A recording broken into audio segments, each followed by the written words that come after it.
Hello dear students, कैसे हैं आप लोग। मैं विक्रम, आपका accountancy teacher from VVN sir commerce classes स्वागत करता हूं आज की क्लास में। जैसे कि आपको पता है, हमने लास्ट क्लास में कंपैरेटिव इनकम स्टेटमेंट का फॉर्मेट जो है ना देखा था, और बुक थी हमारी अल्टीमेट बुक ऑफ अकाउंटेंसी। इसमें फॉर्मेट में हमने ये देखा था कि भाई हम कैसे कैसे जो है ना एब्सोल्यूट चेंज निकालते हैं, परसेंटेज चेंज निकालते हैं।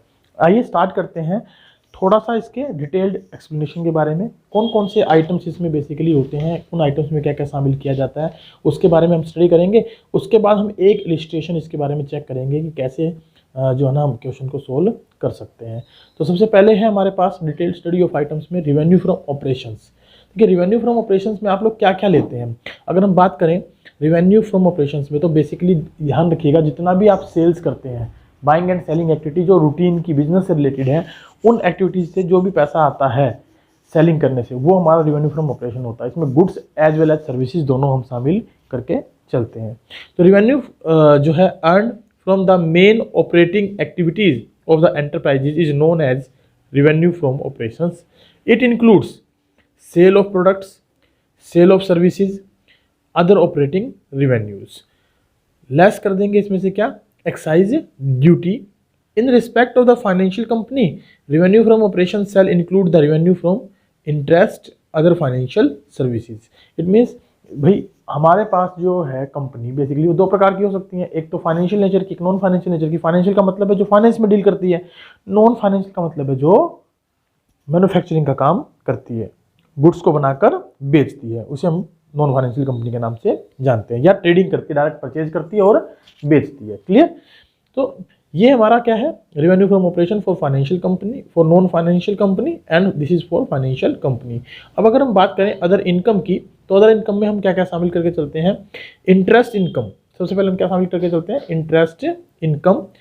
In case of A company other than a financial company, जो कंपनी फाइनेंशियल कंपनी नहीं है, उस कंपनी के अलावा यानी नॉन फाइनेंशियल कंपनी के लिए इनकम फ्रॉम अदर सोर्स क्या क्या होते हैं, dividend income, net gain loss on sale of investment, other non operating income, net of expenses directly attributable to such income.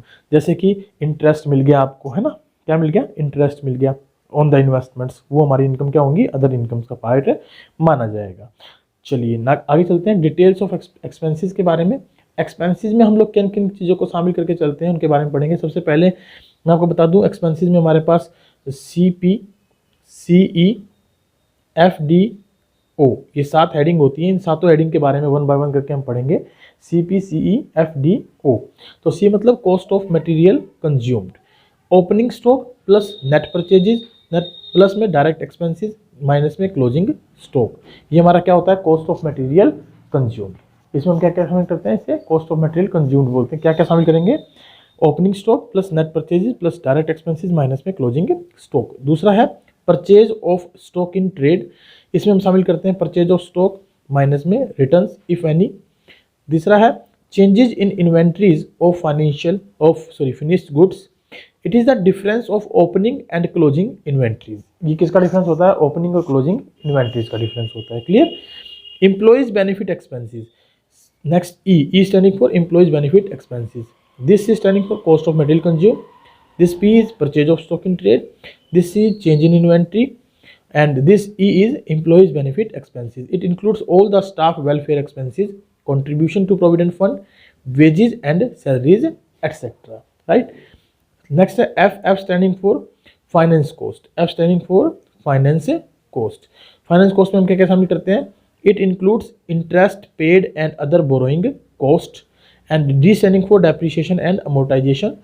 Depreciation and amortisation में हम क्या क्या शामिल करते हैं, it includes depreciation on fixed tangible assets and all amortisation expenses. Amortisation expenses का मतलब है जिसमें हम प्रीलिमिनरी एक्सपेंसेस, है ना, शेयर इशू एक्सपेंसेस, ये सब हम शामिल करके चलते हैं। नेक्स्ट है हमारे पास अदर एक्सपेंसेस। अदर एक्सपेंसेस में हमारे पास क्या क्या आता है, other expenses, it includes following expenses and losses. Expenses में हम बात कर रहे हैं advertisement expense, transportation expense, postage expense, telephone expenses, cash discount allowed, other selling and distribution expenses. And losses में हम शामिल करते हैं bad debts, loss on sale of fixed tangible assets, loss on sale of fixed intangible assets, loss on sale of investment, loss by fire, loss by theft. लेकिन ये जो losses हैं इनको हम डायरेक्टली अदर इनकम में से भी adjust कर सकते हैं यदि अदर इनकम में इस प्रकार का कोई लॉस हमारे पास हो और ऊपर हमारे पास इससे रिलेटेड कोई इनकम भी हो तो हम इनको क्या कर सकते हैं, एडजस्ट कर सकते हैं। क्लियर। चलिए नेक्स्ट चलते हैं, नोट करेंगे provision for doubtful debts is also shown under the heading of other expenses. अगर प्रोविजन फॉर डाउटफुल डेट्स हमने मेंटेन किया है तो वो भी हम किस में दिखाएंगे, अदर एक्सपेंसेस हेडिंग में दिखाकर चलेंगे। आइए इलिस्ट्रेशन 8 देखते हैं, कैसे हम इस क्वेश्चन को सोल्व कर सकते हैं उसके बारे में समझते हैं। इलिस्ट्रेशन 8 एक छोटा सा एग्जांपल हमारे सामने, हमें बनाना है statement of profit and loss of VK limited हमें दिया गया है and from the for the year ended 31 March 2019-18 prepare a comparative statement of P&L और comparative income statement। क्या बना सकते हैं, comparative income statement हमें यहाँ मेंटेन करनी है। तो आपसे कुछ भी दिया हो, आपको पता हो भाई दोनों का मतलब सेम होता है तो आप बना सकते हैं। चलिए रेवेन्यू फ्रॉम ऑपरेशन दिया है, अदर इनकम दिया है, एक्सपेंसेस दिया है। अब हमें पता है रेवेन्यू फ्रॉम ऑपरेशन में हम अदर इनकम जोड़ते हैं और एक्सपेंसेस माइनस करते हैं। हमारे पास क्या आ जाता है, प्रॉफिट बिफोर टैक्स, और टैक्स यदि हो तो लेस कर देते हैं। हमारे पास क्या आ जाता है, profit after tax. Is it clear. चलिए comparative statement of profit and loss of income और इनकम स्टेटमेंट अगर हम देखें तो हमने बताया था इसमें टोटल 6 कॉलम होते हैं। First column, second column note number का, third column previous year, fourth column current year, fifth column absolute change और सिक्स्थ कॉलम परसेंटेज चेंज का। इनमें रुपीज़ सिंबल आप लगा लेंगे क्योंकि ये रुपीज़ में होते हैं एब्सोल्यूट चेंज तक, यहाँ परसेंटेज रहेगी। इनको हमने एक बात और बताया था कि आप इसको ए, इसको बी, इसको C standing for change, B minus में A and D standing for deviation, C over A into 100 आप लिख लें ताकि आपको परसेंटेज वगैरह कैलकुलेट करने में कोई दिक्कत ना आए। ये फॉर्मूला बन जाएगा आप एक प्रकार से, ठीक है। सबसे पहले क्या लिखेंगे, रेवेन्यू फ्रॉम ऑपरेशन, उसमें ऐड क्या करेंगे, अदर इनकम, ये हो जाएगा टोटल रेवेन्यू, लेस करेंगे एक्सपेंसेस, हमारे पास बच जाएगा नेट प्रॉफिट। क्योंकि इसमें टैक्स का कोई मतलब प्रोविजन नहीं दिया, कोई टैक्स से रिलेटेड आइटम नहीं दिया, तो इसलिए इसी को हम नेट प्रॉफिट कंसिडर करके क्वेश्चन को क्या कर देंगे, कैरी ऑन कर देंगे। Is it clear. चलिए तो यहाँ पर रेवेन्यू फ्रॉम ऑपरेशन कितना दिया है, 24 लाख रुपए। कौन से ईयर का, 18 का चेक करेंगे। 19 का 40 लाख रुपए, दोनों का डिफरेंस 16 लाख रुपए। 16 लाख बटे 24 लाख गुना 100, 66.67%। अदर इनकम में प्रीवियस ईयर की कितनी है, 18 लाख रुपए, और इसमें कितनी है करंट ईयर की 24 लाख रुपए, दोनों का डिफरेंस 6 लाख रुपए। 6 लाख बटे में 18 लाख, 1/3 हो जाएगा, दैट इज 33.33%। टोटल रेवेन्यू आ जाएगा 42 लाख, 64 लाख, 22 लाख, 52.38 लाख। ये कैसे आया, सॉरी परसेंटेज कैसे आया, 22 लाख बटे 42 लाख गुना 100। क्लियर है। चलिए नेट प्रॉफिट, अगर हमें एक्सपेंसेस देखने हैं, एक्सपेंसेस लेस करने हैं, एक्सपेंसेस कितने हैं हमारे पास, 14 लाख प्रीवियस ईयर के, 16 लाख करंट ईयर के, दोनों का डिफरेंस 2 लाख, 2 लाख बटे 14 लाख यानी कि 1/7, दैट इज 14.29%। फिर नेट प्रॉफिट निकाल लेंगे, टोटल रेवेन्यू माइनस में टोटल एक्सपेंस, 28 लाख रुपए प्रीवियस ईयर में, 48 लाख रुपए करंट ईयर में, दोनों का डिफरेंस देखें तो 20 लाख रुपए एब्सोल्यूट चेंज। 20 लाख बटे 28 ये हो गया 1/14, दैट इज 71.43%। क्लियर है। तो 71.43% हमारा क्या आ जाएगा, इसका परसेंटेज चेंज आ जाएगा। आई होप सो आपको ये क्वेश्चन समझ में आया होगा।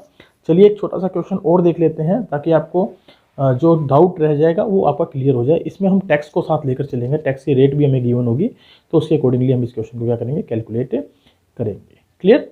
चलिए इलिस्ट्रेशन 9 देखिएगा। इलिस्ट्रेशन 9 में आपको क्या दिया गया है, from the following statement of profit and loss of VK limited for the year ended 31 March 2018 and 19 prepare a comparative statement of profit and loss. Particulars note number 31 March 1918 ये हमें statement दी गई है।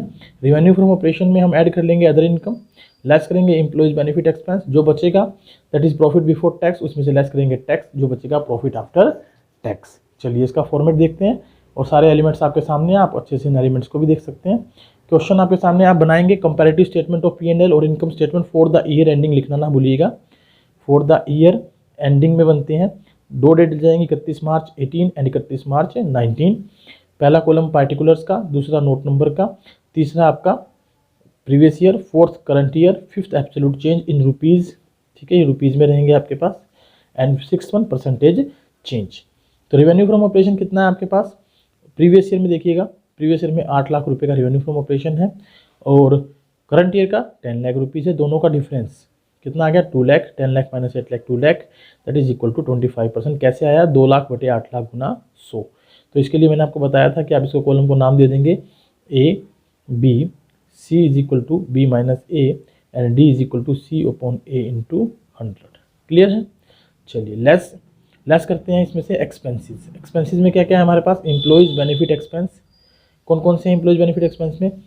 4 लाख और 5 लाख। अदर इनकम है नहीं मेरे पास, तो 4 लाख और 5 लाख हम माइनस कर देंगे। सॉरी, मैंने पहले शायद अदर इनकम बोल दिया इसको, ये अदर एक्सपेंसेस था। अदर एम्प्लॉयज़ बेनिफिट एक्सपेंसेस में क्या है? 4 लाख और 5 लाख, तो 4 लाख और 5 लाख डिफरेंस आ गया 1 लाख, तो 1 लाख बटे 4 लाख गुना 100 दैट इज 25%। ऐसे ही अदर एक्सपेंसेस घटाएंगे 1,50,000, 1,50,000 ये नेगेटिव आया, तो ये परसेंटेज भी हमारी किस में आएगी? नेगेटिव में। 50 बटा 1 लाख गुना 100 50% से डिक्रीज हो गया। क्लियर? अब इनको कर देंगे ऐड, टोटल एक्सपेंसेस हो जाएंगे हमारे पास कितने? 4 और 1 5 लाख, 5 50, ठीक है। अब टोटल रिवेन्यू फ्रॉम ऑपरेशन में से 8 लाख में से 5 लाख माइनस करेंगे तो क्या बच जाएगा? प्रॉफिट बिफोर टैक्स 3 लाख, यहाँ 4,50,000, 10 माइनस में 5 50, यहाँ आ जाएगा 2 माइनस में 50 1 50, क्योंकि ये नेगेटिव था ऑलरेडी, तो 50%। कैसे आया? 1.5 लाख बटे 3 लाख गुना 100 50%। Less tax at the rate of 40%। ये लगता है जो प्रॉफिट बिफोर टैक्स है इसके ऊपर। तो लगाइए 3 लाख का 40% 1,20, 4,50,000 का 40% 1,80 और 1.5 लाख का 40% 60,000। तो वैसे भी देखें तो 1,80 माइनस 1,20 60, ये ऐसे आएगा एक्चुअल में। ठीक है, परसेंटेज निकालते हैं। 1,50 बटे 3 लाख गुना 100 50%, 60 बटे 1,20 गुना 100 50%, क्योंकि अकॉर्डिंगली जो परसेंटेज ये आएगी उतनी ही ये आएगी, उतनी ही ये आएगी इस क्वेश्चन में। ये आ गया टोटल में हमारे पास नेट प्रॉफिट आफ्टर टैक्स 1,80 270 90 90 बटे 1,80 गुना 100 50%। होप सो कि आपको दोनों क्वेश्चन समझ में आए होंगे। आज की क्लास में केवल इतना ही। कल मिलेंगे अपने नए टॉपिक के साथ, that is common size statements क्या होती हैं, और उनमें हम बात करेंगे कॉमन साइज बैलेंस शीट के बारे में और common size statement of P&L के बारे में। Thank you very much, bye bye, take care, have a good day.